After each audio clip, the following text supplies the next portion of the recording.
Welcome to another episode of the Read Pile. It's a dreary day. It's supposed to rain for something like 12 hours today.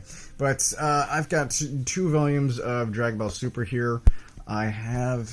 I'll talk about this a little bit at the end. Alright, so Dragon Ball 15 and 16. Despite how these videos have been coming out, I haven't touched Dragon Ball Super since the 4th of July weekend. It's now the third week of September, so it's been quite a while.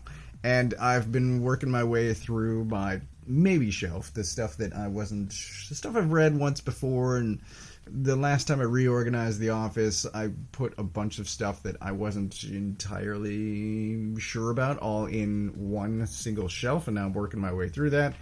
At the time, I wasn't previously looking to eliminate these books, and now I'm going through and like, if it doesn't hook me, it's out of here.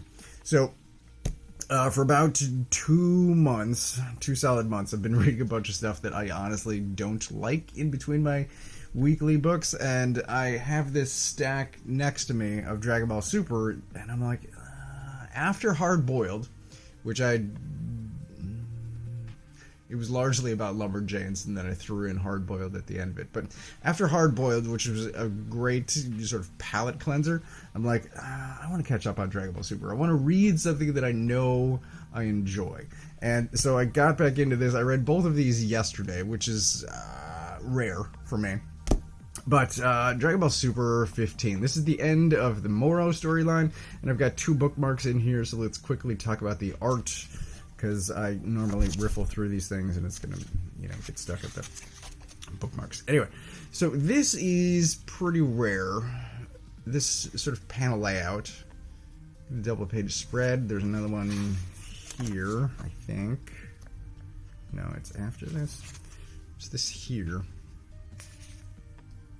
And this is one of those things that usually happens in movies and animation where it's the same instant but viewed from different camera angles, and this I just find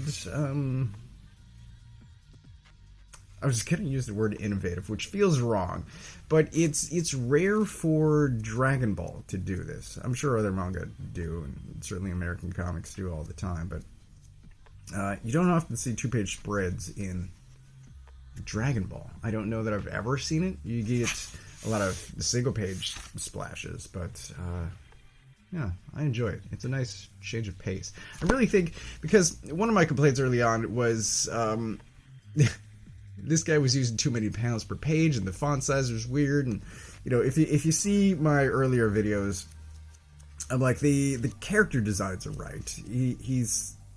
He's drawing things correctly. It's just sort of the comic aspect of it. The panels per page, certainly fonts. I don't know if he's lettering stuff himself. I'm sure everyone's got assistants, but there were just oddities with Dragon Ball Super when it first started, and I think all of those kinks have been worked out, and it's a much better produced book at this point. So anyway, like I said, it's the end of the Moro arc, and gets crazy. It's very reminiscent of the end of Cell. He's about to explode, and in the process he's going to take out the galaxy, which is like, I realize the stakes always have to increase. It's just, it's pretty weird. Hey, look at this. My wife and I were actually just talking about Oob a couple of days ago, and I don't remember why he came up, but yeah, we were just talking about Oob. Oh, it's because I got right. I got the Kid Buu action figure, and yeah. Anyway, I got the third-party Kid Buu action figure, and she's the one that brought up Oob, and I'm like, I'd buy a figure of him too if anyone made one. So it's the end of Moro. It gets super weird, but also it's satisfying, and it ends well, and then it immediately kicks off into the next story arc, which makes absolute sense, and that's where I'm at now.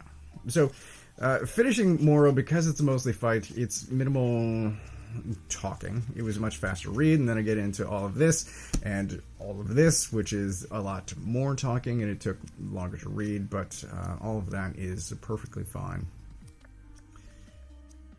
So this guy shows up. His name is Granolah, which is great. He's talking to someone named Oatmeal, which is also great. And Vegeta and Goku immediately start training for what's, you know, as soon as they finish Moro's fight, they start training. So Whis is training Goku, and Vegeta's like, Ultra Instinct is not my thing. And Beerus makes this comment about, hey, I'm going to go exercise. If you want to watch, that would be fine. But I don't want to train you. So Vegeta goes off with Beerus, and Whis is training Goku and this guy. What I find out about this guy, I don't think he's... I'm going to make a claim. I don't think he's the bad guy of this arc. This Granolah, who's not on the cover. I don't think Granolah is the bad guy, because there's a lot sort of establishing him. There's a lot to make him sympathetic. Oh yeah, then there's all these people. So there's a chart here at the end. So Granolah, and then there are the Heeters.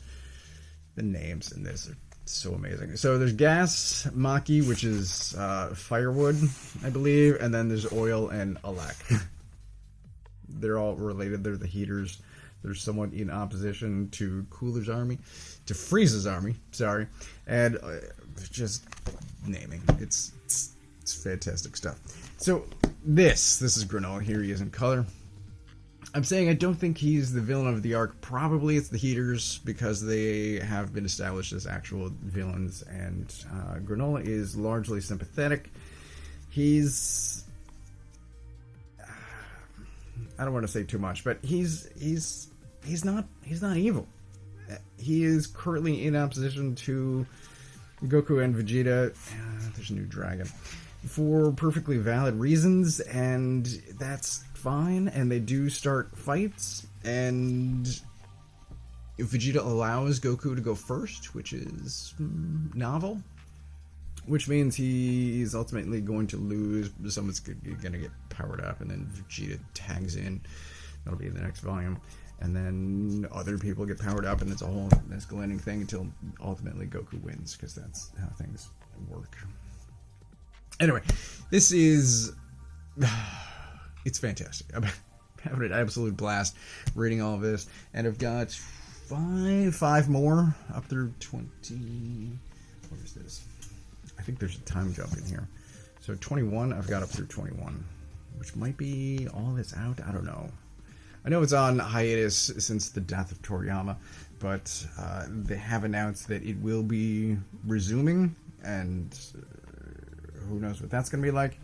But for this Granolah arc, I'm very interested in seeing where this goes. I'm probably... So here's the thing. I have 3 Kickstarter comics on the way. I've got Murphy's Zorro, finally. I've got this book called The Essentials, which is the same writer as a novel I read years ago, and I've been telling everyone to read it, and so far nobody has, but it's called The Last Smile in Sunder City. And if you, it's pulp detective, but in a world with magic. It's phenomenal. Highly recommended. I hope somebody else reads it. And then I've got, the third one is The Count of Monte Cristo that hasn't shipped yet. So I'm probably going to be doing videos on those as they arrive, and I will continue working my way through the rest of Dragon Ball Super until I'm caught up. I have right on the other side of this camera One Punch Man, which is like another 26, 27 volumes. So I'm going to work my way through that as well, and then continue going through the maybe shelf. So, despite claiming I'm going on hiatus, I'm still going to be doing videos, possibly sporadically, but with at least a few coming up in the near term, and then see where things go from there. But yes, this is so much fun. So much fun. A lot of interesting stuff. I'm very curious to see where all of it goes. I believe we are getting to Frieza Black here, which I think is him. And this I find curious. I don't know if this is like a flashback volume, but I don't know. I don't know what's happening. I want to get to it, and I'm excited.